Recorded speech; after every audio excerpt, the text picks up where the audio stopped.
Hello and welcome. In today's video, I'm just going to demonstrate to you how to replace the key fob battery in this Porsche remote key fob. The key fob battery is situated behind this cover here, which is the bottom half of the key fob.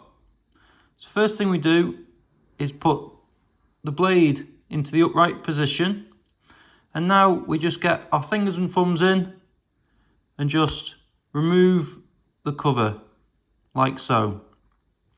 And there is your key fob battery. We just press the battery down and releases it from its housing. This key fob takes a battery with a part number of CR2032, like this one.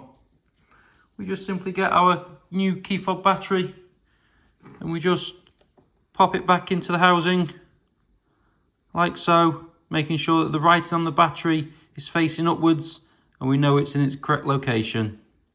And now it's just time to pop it all back together. So we get the other half of the case and we just click it back together. And there you go. It's all done.